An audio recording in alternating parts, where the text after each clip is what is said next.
जय गुरु जी। इतना सुंदर शब्द कीर्तन चल रहा था और मैं वर्चुअली ट्रांसपोर्ट हो गई थी जब हम गुरु जी के दरबार में जाते थे और कैसा हम महसूस करते थे। बहुत हद तक मुझे ऐसा लगा कि जैसे मैं वहां पर ट्रांसपोर्टेड थी। और मैंने आज सुबह ही कुछ पढ़ते हुए कुछ इस तरह की लाइंस पढ़ी थी कि sometimes I feel I want to go back in time, यानी कि मैं समय में थोड़ा वापस जाना चाहूंगी, कुछ चीजें बदलने के लिए नहीं, but to feel a couple of things twice, मतलब उन चीजों को मैं दोबारा से रीलिव करना चाहूंगी। और ये एक ऐसी चीज है शायद मैं उसको हर जन्म में और हर समय रीलिव करना चाहूंगी, क्योंकि गुरु जी के दरबार में जाके जो प्राप्त होता था मन का सुकून और गुरु जी से जो मिलने का जो आनंद होता था, दैट वाज, मतलब मेरे पास शब्द नहीं है उसको कहने के लिए, बहुत ही हेवनली होता था, डिवाइन होता था। और शायद हमने अपने समय में उसको उतना, मैं कहूँ कि हमने उसको इतना ट्रेजर नहीं किया। हमने उसको बहुत एक यूजुअल, जैसे कि एक रिचुअल की तरह हमने शायद उसको ट्रीट किया, जो कि मैं आज बहुत महसूस करती हूँ कि हमें अगर उस समय में उतना ज्ञान होता कि हम गुरु जी को उस तरह से देख पाते जैसे हम आज देख पाते हैं, तो मुझे लगता है कि हमारा जीवन और भी ज्यादा सुंदर और धन्य होता। एनीवेज, ये तो एक बात है जो मुझे बिल्कुल अभी स्ट्राइक करी कि वो इमोशन की जो हम गुरु जी को फिजिकल रूप में देख पाते थे, हम उसको बहुत जैसे हमने ग्रांटेड लिया। तो वो जो चीज है वो आज भी हम मिस जरूर करते हैं, लेकिन गुरु जी ने अपनी प्रेजेंस को हर समय हमें महसूस कराया है। तो मैं अब अपना सत्संग आप सबके साथ शेयर करूंगी संगत जी। मैं ऐसे शुरू करती हूँ कि जो हमारा सबसे पहला जो कारण बना गुरु जी के पास जाने के लिए, वो 1998 में यूं बना कि हमारी शादी को करीब 7 वर्ष हो चुके थे। 91 में हमारी शादी हुई थी और हमारे कोई संतान नहीं थी। और आकाश के जो मेरे आकाश मतलब जो हस्बैंड हैं, उनके मामा जी गुरु जी के पास ऑलरेडी जाते थे और हमने कुछ बातें उनके मुंह से कभी कभार सुनी हुई थी। और जैसा कि होता है कि एकदम से कभी विश्वास नहीं भी होता है, और एक दो बार उन्होंने हमें पहले भी कहा कि आप मेरे साथ चलो हमारे गुरुजी के दरबार में, आपकी ये इस बात की भी सुनवाई होगी। लेकिन हम जैसे कि टिपिकल मतलब जनरेशन के लोग, हम नहीं, हमारा ट्रीटमेंट चल रहा है, हम डॉक्टर्स को मिल रहे हैं, इस तरह से हम उस चीज को इग्नोर करते रहे और समय हमारा निकलता रहा। तब ऐसा हुआ कि 98 में एक बारी इनके मामा जी आए और उन्होंने वाकई जिद करी कि आज तो मैं तुम्हें लेके ही जाऊं। और उस दिन पता नहीं, तब तक हमारा भी शायद कह लो कि हमारे भी थोड़े दिमाग ठिकाने लग चुका था। हमें भी समझ आने लगी थी कि डॉक्टर्स के पास भी कोई जवाब नहीं था और वो ऑलरेडी कुछ नेक्स्ट लेवल ट्रीटमेंट्स की बात करने लगे थे। तो हम मामा जी के साथ उस दिन गुरुजी के दरबार पहुंचे, एम्पायर एस्टेट। और गुरुजी बिल्कुल कैजुअली बैठे थे और बिल्कुल अनएक्सपेक्टेड था मेरे लिए, क्योंकि मैंने विजुअलाइज नहीं करा था कभी इतने कैजुअल रूप में गुरुजी बैठे मिलेंगे मुझे, या इनको हम गुरुजी कहते हैं ऐसे। गुरुजी कारपेट पे ही नीचे बैठे हुए थे और जब हमने एंटर करा तो मामा जी ने मुझे कहा कि आप गुरुजी से अपनी बात कहो। और मैंने तब गुरुजी को बताया कि गुरुजी मेरे संतान नहीं है, कोई आई एम चाइल्डलेस, मैंने बेसिकली ये बोला। तो गुरुजी ने मुझे कहा कि हाजिरी लानी पड़ेगी। तो वो सुन के मैं वहां बैठ गई और मुझे कुछ बहुत ज्यादा समझ नहीं आया कि हाजिरी वहां पर लगानी पड़ेगी। तो मुझे बाद में मामा जी ने और दूसरी संगत ने बताया कि इसका अर्थ है कि आपको यहाँ रेगुलरली आना पड़ेगा। तो वो सब हमें धीरे धीरे समझ आने लगा, हम वहाँ रेगुलरली जाने लगे और मैंने पाया कि हमारे जैसे वहाँ बहुत सारे कपल्स थे जो इस उम्मीद से वहाँ पर आते थे कि उनकी भी ये इच्छा पूरी होगी।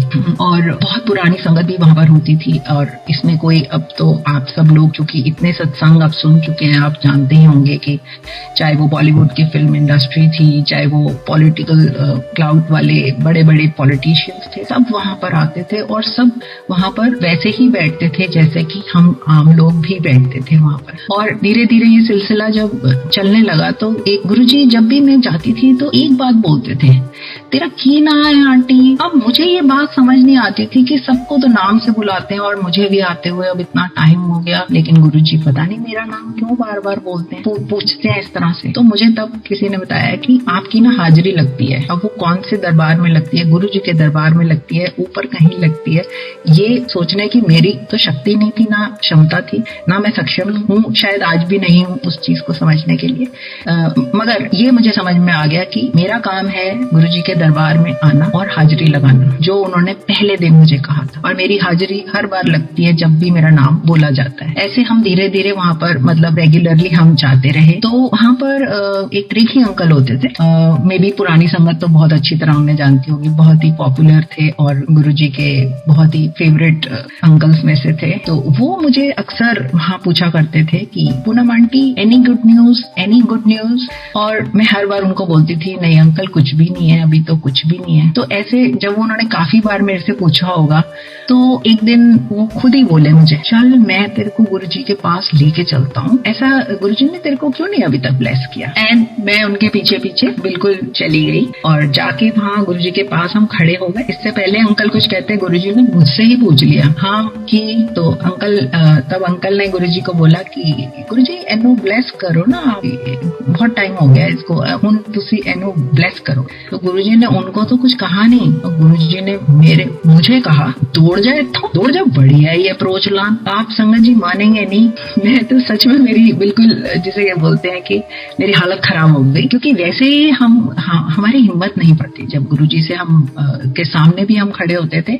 आमतौर पे हम गुरुजी की जो ऑरा होती थी, जो गुरुजी का जो चमक होता था, जो तेज होता था, और ऐसा लगता था कि अगर हमने दिन भर में कोई एक छोटी सी गलती भी करी है ना, गुरुजी उसको देख पा रहे हैं कि आज ये सब करके आए हुए हैं, ये जो आज आए हैं मेरे दरबार में। तो it was such a factor कि हम हमारे मन में सारे दिन ये चीज चलती थी कि हम कोई कोशिश करके कोई गलत काम ना करें, जिससे कि हमारे अंदर हिम्मत ही ना हो कि हम गुरुजी के सामने खड़े हो सके। तो इस तरह का उनका एक ऑरा था जो सारा दिन हम महसूस करते थे। तो मैं बाहर जाके खड़ी हो गई, थोड़ी देर बाद ही कर्नल रेखी अंकल बाहर आए और उन्होंने मुझे बोला तू चिंता मत कर, अभी तेरा वक्त नहीं है। तो संगत जी मैं यहाँ पर सिर्फ ये ब्रेक लेके कहना चाहूंगी कि हर संगत का अपना अपना एक वक्त है जो गुरुजी डिफाइन करते हैं कि आपके लिए वो सबसे उच्च और सबसे सही वक्त, सबसे उत्तम समय आपका वो कब होगा, ये वही जानते हैं, वो हम में से कोई नहीं जानता। और ये आने वाले समय में मेरे सामने बिल्कुल प्रूव भी हुआ। तो ये बात वहां पर खत्म हो गई और जैसे कि हम अपना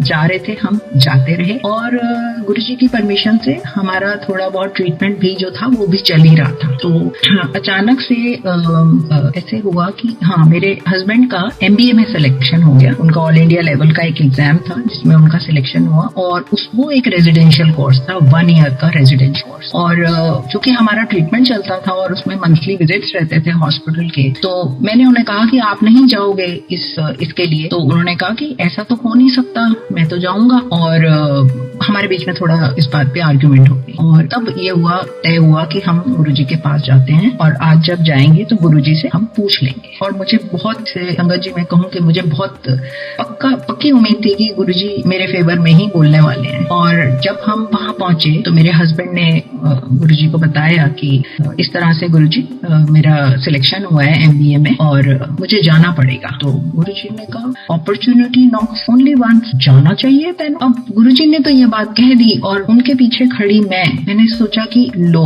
इसका मतलब है 1 साल अब और नहीं मुझे ब्लेस करना है गुरुजी ने, तभी इनको 1 साल के लिए भेज रहे हैं। और मन मेरा इतना भारी हो गया वहीं खड़े खड़े कि वो चीज, और ऑब्वियसली जो गुरुजी इतने जानी जान है उनको तो सब कुछ ऐसे ट्रांसपेरेंट इंसान जो ना एक्सरे हो जाता था उसका और कई जन्मों का। तो गुरुजी ने मेरी शक्ल देखी और जब मैंने गुरुजी को मत्था टेका तो गुरुजी ने मुझे कहा कि जा तेरा भी कल्याण कितना। मुझे बिल्कुल समझ में नहीं आया कि मेरा इसमें क्या कल्याण हो गया कि 1 साल के लिए चले जा रहे हैं और जो इतने लंबे समय से हमारे ट्रीटमेंट्स चल रहे हैं वो सब डिस्टर्ब हो जाएंगे, तो पता नहीं क्या कल्याण है इसमें। और वो समझिए मुझे 15 दिन बाद समझ में आ गया कि वो मेरा क्या कल्याण था। आई हैड कंसीव्ड, और वो जो कंसीव भी कैसे, मतलब वो माइनर एक IUI करके मेडिकल इंटरवेंशन होती है जिसकी वजह से मैंने कंसीव किया और वो भी एक मिरेकल पॉसिबल था, बिकॉज डॉक्टर्स डिड से कि it is a very unusual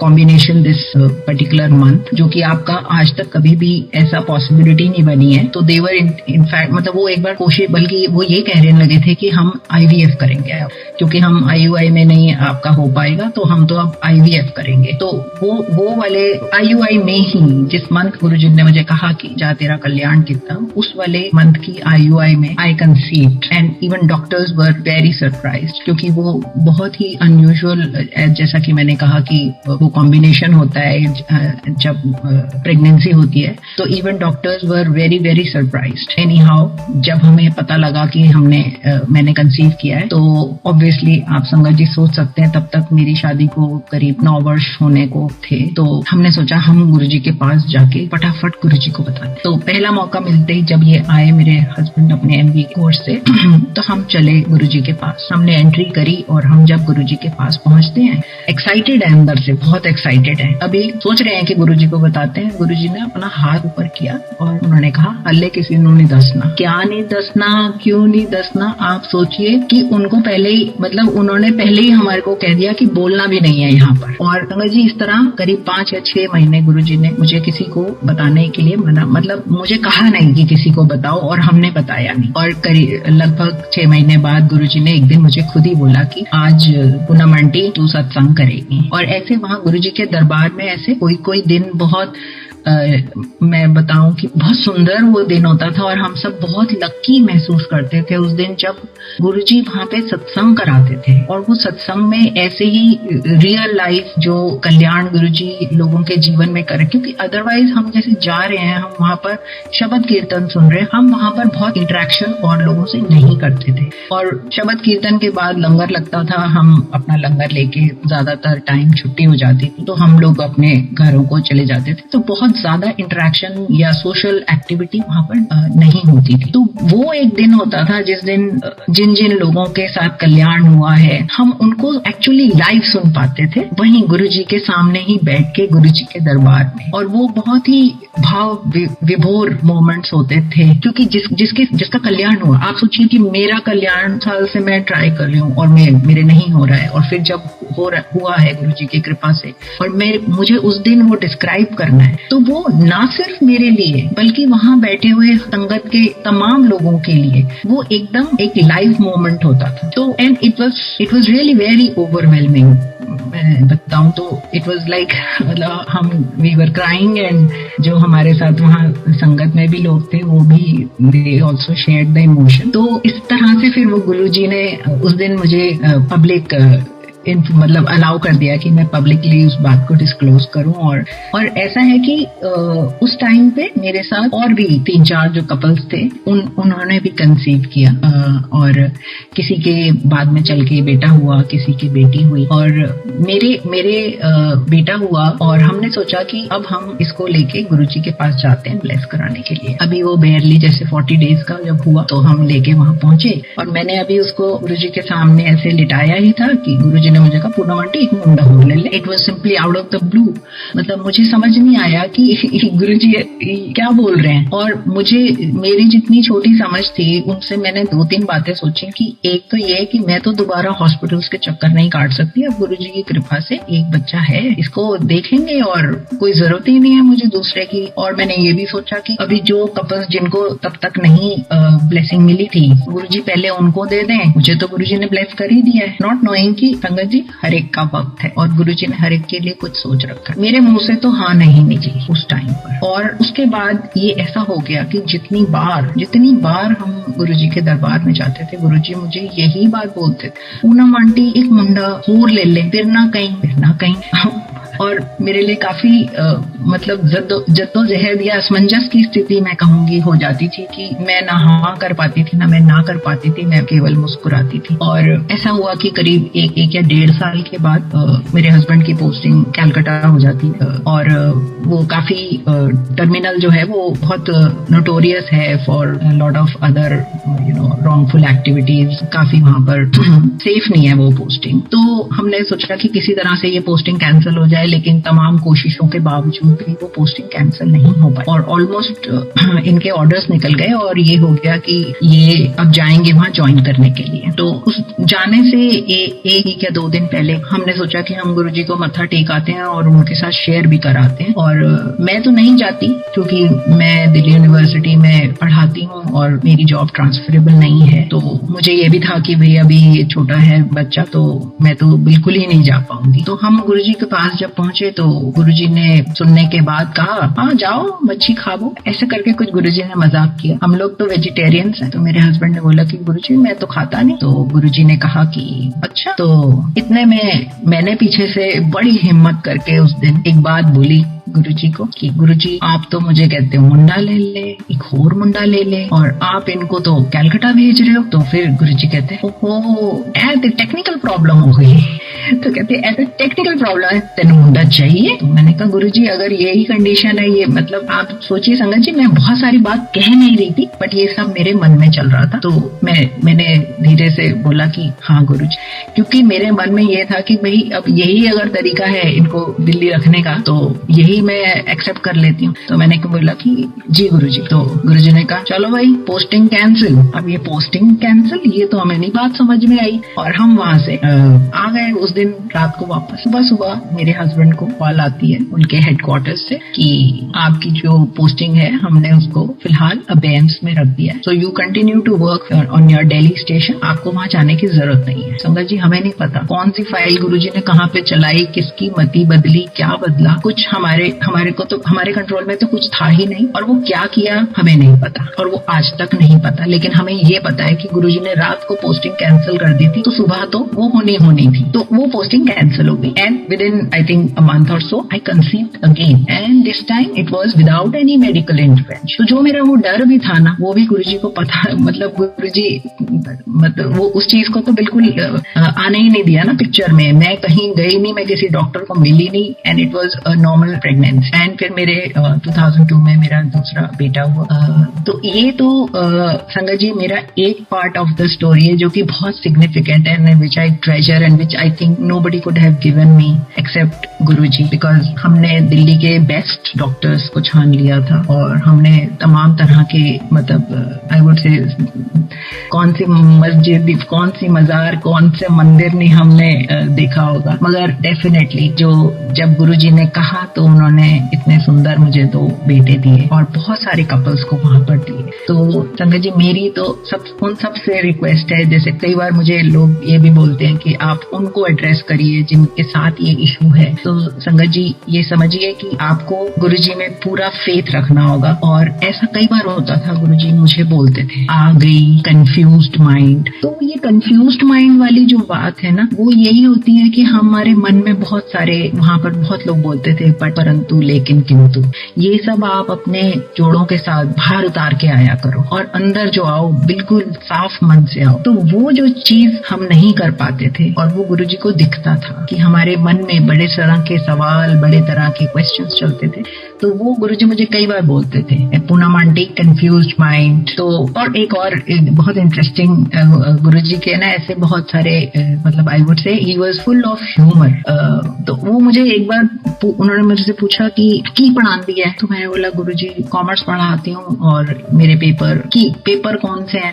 मैंने उन्हें बताया होगा कि मेरे कुछ मैक्रो इकोनॉमिक्स के पेपर हैं। तो मुझे कहते हैं तो 10 फिर मनी सप्लाई की होता है। अब मैं अपनी पूरी इकोनॉमिक्स की नॉलेज को खोदते हुए मैं अपना जवाब मैं देने लगी, मनी सप्लाई समथिंग। गुरुजी कहते हैं जा पूनम आंटी तू फेल है। पहली बार तो मुझे लगा कि अरे वाकई मैं तो फेल हूँ, मेरे को तो जवाब ही नहीं सूझा। लेकिन असली बात यह है कि हमें जवाब देने की कोशिश भी नहीं करनी चाहिए। गुरुजी तो ऐसे ही बीच बीच में मैं कहूँ कि वो उनका तरीका था अपने संगत के साथ कनेक्ट करने का। ऐसे एक दिन उन्होंने मुझे कहा कि पूनम आंटी PhD की होता है। मैं अपना फिर वही अपनी नॉलेज, अपनी पूरा डॉक्टरेट इन फिलोसफी। तो गुरु जी कहते नहीं, एदा मतलब होता है पागल होने दा डर। अरे मुझे ये पहली बार मैंने सुना गुरु जी के मुंह से, और तब से मैंने देखा और मैंने रियलाइज किया कि बहुत टीचर्स पीएचडी करते करते पागल हो जाते हैं। और ये मैंने देखा कि गुरुजी ने उसके बाद ऐसा एक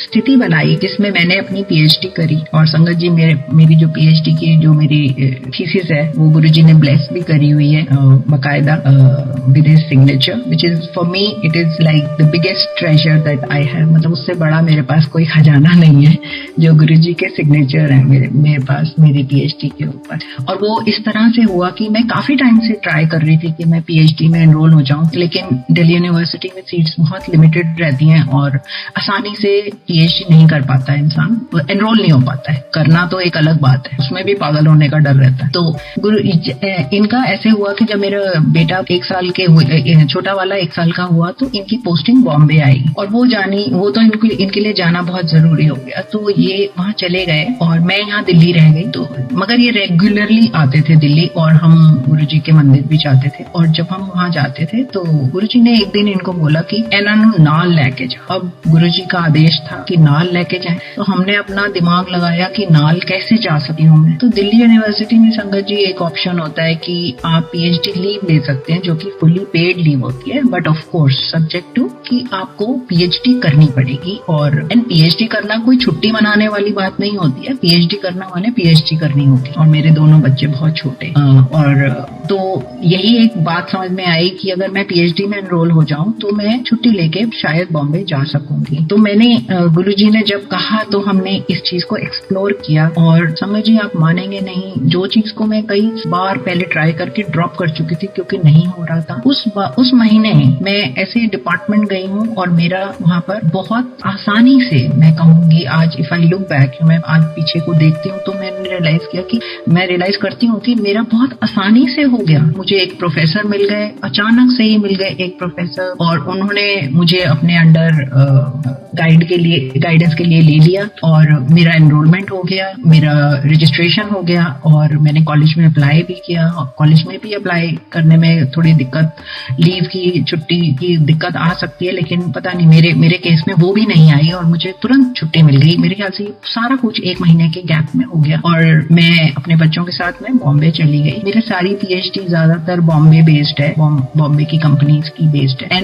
और जो गुरुजी ने कहा कि पागल होने का डर, वो तो मुझे डर बहुत सताता था। तो जो बहुत ही रिमार्केबल चीज थी, मैंने शायद उस टाइम में काफी जल्दी with in my stipulated period से भी कम में मैंने अपनी पीएचडी सबमिट करी। और वो सब गुरुजी की ग्रेस थी जो आई could feel it every moment. In fact so much so कि जब मेरा पीएचडी का वाइवा भी हुआ तो जो मेरे एग्जामिनर थे वो बनारस से आए थे, बीएचयू से थे, और उन्होंने मेरे वाइवा होने के बाद उन्होंने मुझे बोला कि मुझे ऐसा लग रहा था कि रूम में ना कोई डिवाइन पावर थी जब आपका इंटरव्यू चल रहा था, और क्या आप किसी डिवाइन पावर को मानते हो? And I was taken aback. तो तब मैंने उन्हें कहा कि जी हम गुरुजी को मानते हैं। और मतलब वो एक ऐसा एक मतलब किसी और ने भी महसूस किया उस चीज को, जबकि गुरुजी से तो मैं ही कनेक्टेड थी उस कमरे के अंदर, लेकिन उनकी प्रेजेंस को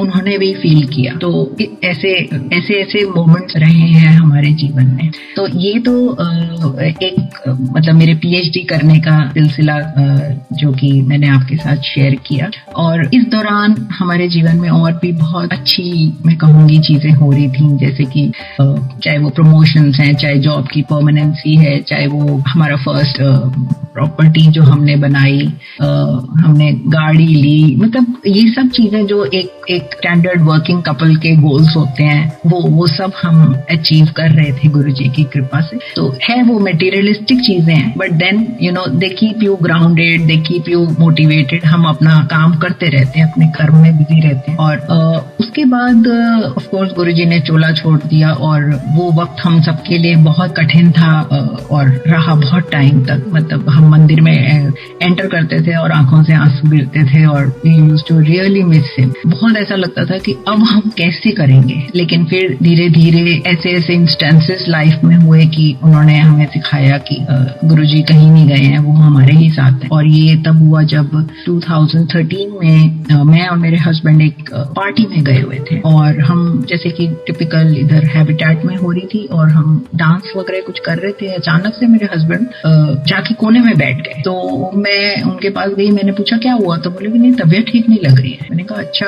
तो उन्होंने बोला कि नहीं कोई बात नहीं, तुम डांस करो, मैं आता हूँ अभी। इतना भी मैंने थोड़ी देर में देखा कि वो जिस सोफे पे बैठे थे वो उस पे लेट गए। तो हमारे उस पार्टी में मेरे हस्बैंड के बैचमेट हैं जो कि डॉक्टर हैं गंगाराम हॉस्पिटल में। उन्होंने इनकी शक्ल देख के बोला कि सेठी चलो उठो, हाँ हम हॉस्पिटल जाएंगे। तो मेरे हस्बैंड ने कहा नहीं नहीं ऐसा कुछ भी नहीं है, मैं थोड़ी देर में ठीक हो जाऊंगा। लेकिन इनकी हालत ठीक नहीं हुई और उन्होंने कहा कि डॉक्टर ने कि ठीक है हम 2 मिनट और देखते हैं, लेकिन हम जाएंगे हॉस्पिटल जरूर, even if it is just gastric problem और whatever as you are saying, हम जाएंगे जरूर हॉस्पिटल। और 2 मिनट के बाद उन्होंने इनको वाकई अपनी गाड़ी में डाल दिया और मैं और ये हम दोनों हॉस्पिटल की तरफ चल पड़े। और मीनवाइल उन्होंने रात के करीब 11 साढ़े 11 की बात है और इन्होंने डॉक्टर साहब ने पूरा लाइन अप कर दिया। गाड़ी से ही बैठे बैठे उन्होंने सारे डॉक्टर्स और कार्डियोलॉजिस्ट और जो सर्जन्स हैं सबको लाइन अप कर दिया। तो by the time we reached Gangaram, ये सब डॉक्टर्स वहां पहुंच चुके थे। मेरे हस्बैंड का ईसीजी हुआ जो कि बहुत ही खराब आया and within 5-10 minutes I came to know he had a massive heart attack. तो इनकी जो पूरी, मुझे उतना मेडिकल टर्म्स आती नहीं है, but the blockage was slow more than 90% in 2 of his major arteries. तो डॉक्टर इनको तुरंत अंदर ले गए और मैंने फिर वो मुझसे साइन भी करवाया गया और मैं काफी चिंतित थी। और इतने में लेकिन अब चूंकि मेरे पास तो कोई ऑप्शन भी नहीं था और मैंने डॉक्टर साहब से बात करी जो इनके फ्रेंड थे, उन्होंने बोला कि नहीं ये जरूरी है कि इनकी अब स्टेंटिंग होगी, तो that is the only way out. तो इनकी स्टेंटिंग हुई और अब जो मतलब आइडियली दिस सत्संग वुड हैव बीन कंप्लीट अगर सेठी अंकल भी यहाँ बैठे होते तो वो आपके साथ शेयर करते कि उन्होंने ऐसा महसूस किया कि वो मतलब जा रहे हैं ऐसा जैसे कि, और उन्होंने मन में गुरुजी से प्रश्न किया कि क्या आज आपसे मेरी मुलाकात होगी गुरुजी। तो तब तक तो गुरुजी ने उन्हें काफी डांट के बोले कि मुझे ऐसा लगा कि गुरुजी ने मुझे मतलब जो जैसे जितनी हाफ बेहोशी वाली हालत थी उसमें उनको लगा कि गुरुजी ने उन्हें बहुत जोर से डांट के कहा कि अपनी औकात विच रहे, तो जो जरा काम तू कर रहा है ना वो करता रहे। तो विच मैंट की जो तुम कर रहे हो अपना करते रहो और ज्यादा मत उल्टी सीधी सोचो। And with that he says कि I almost like I could then I started hearing जो डॉक्टर्स बात कर रहे थे आपस में, मैं वो सब मेरे को वो सब सुनाई देने लग गया। और कहते हैं कि मुझे सुनाई दे रहा है कि वो बात कर रहे हैं अपने मायोकार्डियल इन्फेक्शन की और इनके कि ये हुआ है और काफी मैसिव है but timely he has reached here and it's a miracle और ये सब। तो इनका फिर स्टेंटिंग हुई एंड मतलब देन ऑफ कोर्स तो संगत जी इसमें ये तो मैंने आपको सिर्फ इंसिडेंट सुनाया है, लेकिन आप इस सारे उसमें एक डिवाइन चीज देख सकते हैं वो ये कि नॉर्मली मैं कभी भी इनके फ्रेंड्स पार्टी में नहीं जाती, मगर उस दिन पता नहीं क्यों ये सेठी अंकल ने बहुत जिद करी और मैं उस दिन मतलब पहली बार शायद इनके साथ गई थी। और नॉर्मल कोर्स में अगर आप ये सोचिए कि मतलब अगर घर में इस तरह का कोई दर्द या पेन या डिस्कम्फर्ट होता है तो टेंडेंसी बंदे की होती है कि वो सो जाता है and we heard how it can turn fatal. तो पता नहीं गुरुजी ने उस दिन इस तरह का मौका बनाया कि मुझे भी भेजा वहां पे और वहां पर वो डॉक्टर साहब भी थे और हम बहुत लोगों के बीच में थे और उनको इमीडिएट अटेंशन मिल पाई और उसके बाद तो जो गुरुजी ने करना था वो उन्होंने करा। तो इनकी जो एक प्रोबेबली जो एक मेडिकल कंडीशन थी जो इनके अंदर बनी हुई थी बहुत लंबे समय से, ऑब्वियसली क्योंकि हमें उस टाइम हमें आके पता लगा कि he was also having sugar, जो कि हमें तब तक नहीं पता था। He was having sugar and he was having high cholesterol and other related problems जो कि तब तक हिडन चल रही थी and that is how it resulted in a heart attack. तो कम से कम उस समय पे ये जो सबसे मतलब जो संयोग हुआ वो ये कि हम ऐसी जगह पर थे कि ट्रीटमेंट हमारा तुरंत शुरू हो सका और तब इनकी जान बची। तो that was incidentally very divine और गुरुजी की कृपा से Sethi uncle is fine, he is doing well and actually अपनी औकात में रह के वो वही सब कर रहे हैं जो उनको करना चाहिए, अपने परिवार और अपनी नौकरी के साथ वो चल रहे हैं। तो संगत जी ये इस तरह से ये गुरुजी के जाने के बाद का इंसिडेंट है, तो इसलिए मैं आपको बता रही हूँ कि गुरुजी की प्रेजेंस हमारी लाइफ में 24/7 365 है और जब जब हमें जरूरत होगी वो आपको हेल्प करने के लिए आपके साथ आपके पास होंगे। और इसमें भी और जो सबसे जो जरूरी चीज है कि बट परंतु लेकिन किंतु जो हमारे मन में अक्सर आता है वो नहीं आना चाहिए। तो इस तरह से ये मेरी संगत को रिक्वेस्ट है कि जब आप जुड़ते हैं तो आप मन से जुड़िए। ये मेरा सत्संग है। तो मुझे पता नहीं है कि मेरे पास और कितना टाइम है आगे डिस्कशन करने का। अगर मुझे कोई आंटी आप प्लीज कंटिन्यू करें और सत्संग शेयर करें। अच्छा ठीक है। तो एक जो मैं और सत्संग शेयर करना चाहूंगी वो रिलेट करता है बॉम्बे के हमारे, जब हम बॉम्बे में रह रहे थे तो अक्सर गुरुजी किसी न किसी को हमारे घर भेजते रहते थे और गुरुजी ऐसा बोलते भी थे कि उन्होंने बताया, जो हमारे घर आए उन्होंने बताया कि गुरुजी ने कहा है कि पूनम आंटी के घर जाना, पूनम आंटी ने बड़ा साफ सुथरा घर रखा हुआ है। तो ये तो मुझे उनके मुंह से सुन के बहुत अच्छा लगता था। पर जो सबसे अच्छा लगता था वो ये कि गुरुजी दिल्ली में बैठे हुए ही मेरे घर में आते हैं और वो देख रहे हैं कि मतलब हमें प्रोटेक्ट कर रहे हैं, हमारे बच्चों को देख रहे हैं, मुझे देख रहे हैं। तो ये एक अपने आप में इतना बड़ा आश्वासन होता था ना, ऐसा लगता था कि जैसे हम एक बड़े सेफ बबल में रहते हैं जो कि गुरुजी की प्रोटेक्शन हमारे ऊपर रहती है। और ये हमने फिर, और सच में मैं बताऊं, हमने महसूस किया इस तरह की जब वो फ्लड्स आए थे जो बॉम्बे में बहुत डेथ्स हुई थी और जो फ्लैश फ्लड्स थे। तो मेरे हस्बैंड उस दिन अपने ऑफिस गए हुए थे और बारिश लगातार हो रही थी और इतनी ज्यादा हो रही थी कि हमारी सोसाइटी, हम लोग 2nd फ्लोर पे थे, नीचे खड़ी हुई जितनी गाड़ियां नीचे खड़ी हुई थी सब पानी में डूब चुकी थी। तो आप सोच सकते हैं संगत जी, लाइट चली गई थी और सारी गाड़ियां अंदर पानी के डूब चुकी हैं। इतना ज्यादा पानी सोसाइटी के अंदर खड़ा हो चुका था, यानी कि पूरे बॉम्बे में पानी खड़ा हुआ था क्योंकि सोसाइटी के अपने ड्रेनेजेस चोक हो गए थे, लिफ्ट्स बंद हो गई थी, लिफ्ट्स में पानी भर गया था, ग्राउंड फ्लोर पे रहने वाले लोगों के घर में पानी घुस गया था। मेरे हस्बैंड ऑफिस गए हुए थे और मैंने इनको फोन करा जब तक हमारी फोन की बैटरी थी। तो ये भी एक इशू हो गया था कि बैटरी कैसे चार्ज होगी। मैंने इनको फोन किया, मैंने इनको बोला कि आप घर मत आओ। तो ये बोले कैसी अजीब सी बात तुम कर रही हो कि घर मत आओ, मैं कहाँ रुकूं? तो मैंने बोला कि क्या आपके ऑफिस में जगह नहीं है? तो इन्होंने बताया कि मैं आधे रास्ते आ चुका हूँ और ऑफिस से भी हमें मैसेज आ गया है कि यहाँ पर बेसमेंट या और जो भी जहाँ पर भी गाड़ियां पार्क है वहाँ पर पूरा पानी भर चुका है, तो आप गाड़ी लेके कोई वापस ना आओ यहाँ पे, और लिफ्ट्स वगैरह बंद है, ऑफिसेज बिल्कुल उस तरह से सफोकेटिंग है, तो यहाँ आप आने की कोशिश ना करें। तो मेरे हस्बैंड के साथ एक और कोलीग थे लकीली, जिनकी बेटी, छोटी सी बेटी उनकी स्कूल में थी और स्कूल की बसेस भी क्योंकि बंद हो गई थी, तो वो छोटे छोटे बच्चे भी स्कूलों में बैठे हुए रो रहे थे, परेशान थे। तो उन्होंने, वो पेरेंट्स भी, एज पेरेंट्स वो भी परेशान थे क्योंकि वो पहुंच नहीं पा रहे थे अपने बच्चे तक। तो मेरे हस्बैंड ने कहा कि ठीक है आप बैठिए, हम उसको मिलकर आते हैं। तो ये लकीली वो बच्चे को मिलने गए, लेकिन उन्होंने जाके देखा कि वहाँ टीचर्स थी और उन्होंने एक आश्वासन दिया कि नहीं, हम बच्चों का बहुत अच्छे से ध्यान रख रहे हैं। And that was actually one moment जब हमने देखा कि बॉम्बे में बहुत लोगों ने सबकी मदद करी और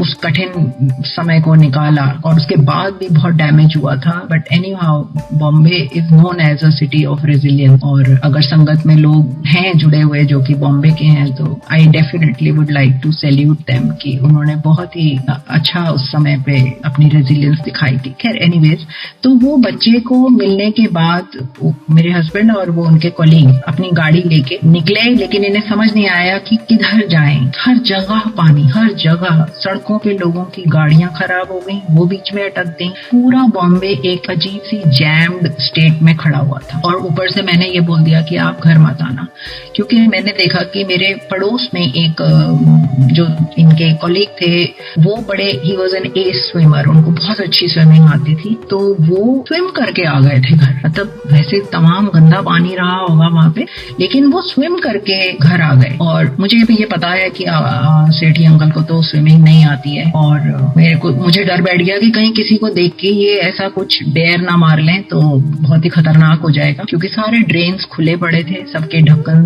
वगैरह सब हट गए थे और बहुत बहुत बहुत विनो की बहुत सारे लोग उनमें बह गए थे। तो मैं इनको बार बार यही बोल रही थी, आप इस तरफ वापस मत आना, वहीं कहीं रुक जाइए। तो ऐसा कुछ हुआ कि बॉम्बे में, पूरे बॉम्बे में आप सोचिए कि एक ऐसी जगह इन्हें मिल गई, इनकी गाड़ी को, जहां ये आराम से खड़े हो गए। और मतलब वो पूरे एसवी रोड के ऊपर वो एक ऐसा स्थान था जहां पर पानी नहीं था और इनको वो जगह मिल गई और इन्होंने रात उसी गाड़ी में रह के गुजारी। और जैसे कि बहुत इंस्टेंसेस अगले दिन सुनने को मिले जिसमें कि जो लोग गाड़ियों में रह गए और वो गाड़ी में ही सोते रह गए, उनके मतलब they were found dead the next morning. But somehow with मैंने पूरी रात खाली गुरुजी का जाप किया उस टाइम। और मतलब इतना डर के मैंने वो वक्त गुजारा, क्योंकि दोनों छोटे बच्चे मेरे पास थे और इनके साथ मेरा कांटेक्ट खत्म हो चुका था।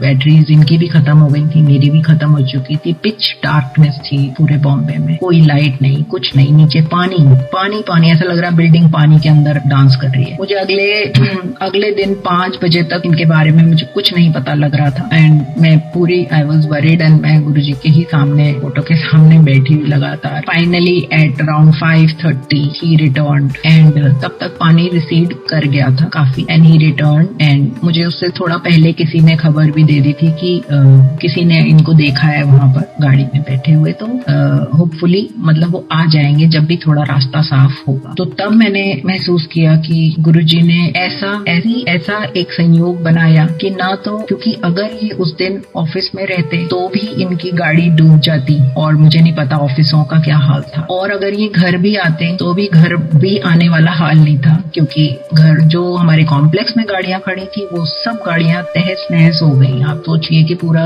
एक दिन पानियों में डूबी रही हो तो कीचड़ की तरह और बिल्कुल बेकार हो गई थी गाड़ियां सारी। और ऑफिस में रहती तो वहां भी खराब बेकार हो जाती। और इनके बारे में मतलब मैं सोच के ही मुझे डर लगता है कि उस अंधेरे में और उतने पानी में ना तो व्यक्ति घर आ सकता है ना कहीं जा सकता है, क्या होता है। लेकिन गुरुजी ने ऐसा एक संयोग बनाया कि ये सेफली अगले दिन घर आए। तो संगत जी, जो इसमें बात सीखने को मिलती है वो ये है कि गुरुजी के साथ रहते हुए भी आपके जीवन में कष्ट आ सकते हैं, लेकिन उस कष्ट में से आपको निकलने का जो सौभाग्य प्राप्त होगा वो गुरुजी की प्रेजेंस से होगा। तो वो वक्त कैसे निकल जाएगा और उसका जो रिजल्ट है वो इतना अच्छा रहता है कि आपको उसी से ये भाव आता है कि गुरुजी की जो कृपा है ना वो अनंत है, वो इतनी अनंत है कि हमारे पास ना तो वो विजन है उसको समझने के लिए, ना हमारी औकात है। मैं सच बताऊं तो केवल से आप गुरुजी को याद करिए, उनसे जुड़े रहिए और मन में किसी भी तरह के सवाल मत लाइए कि कब होगा, कैसे होगा, क्यों होगा।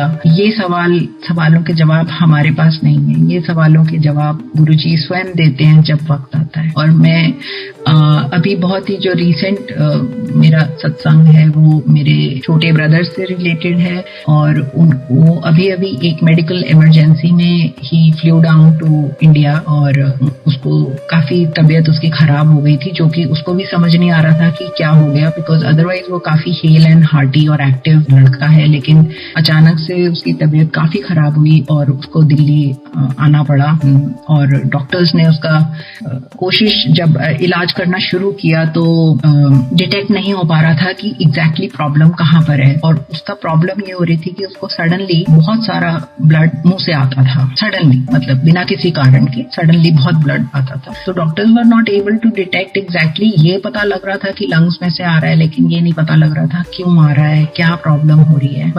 And he was admitted to respiratory diseases hospital in Mehrauli. वहां पर उसका 1-2 बार उन्होंने कोई मेडिकल इंटरवेंशन करने की कोशिश भी करी, बट वो काफी उसकी ब्लीडिंग हो गई और उनको वो प्रोसेस भी उनका पूरा कंप्लीट नहीं हो पाया and he lost lot of blood और काफी वो I would say dangerous. And मगर हमारे परिवार पर मैं गुरुजी की बहुत मेहर है, वो भी गुरुजी का बहुत भक्त है और बहुत उसने भी महसूस किया है गुरुजी ने उसके जीवन में भी कितनी उसके ऊपर कृपा है। तो वो मस्कट में वो सत्संग जो वहाँ की जो बॉडी है जो गुरुजी के सत्संग करती है वो लोग उसके एक्टिव मेंबर्स हैं। तो ऐसा हुआ कि सडनली वहां पर कोविड का आउटब्रेक हो गया रेस्पिरेटरी हॉस्पिटल में। थियोस्कोपी करने के लिए कह रहे थे, तो उन्होंने कहा कि आप इनको यहाँ से मूव आउट करिए and take him to Gangaram. और गंगाराम में उन्होंने एक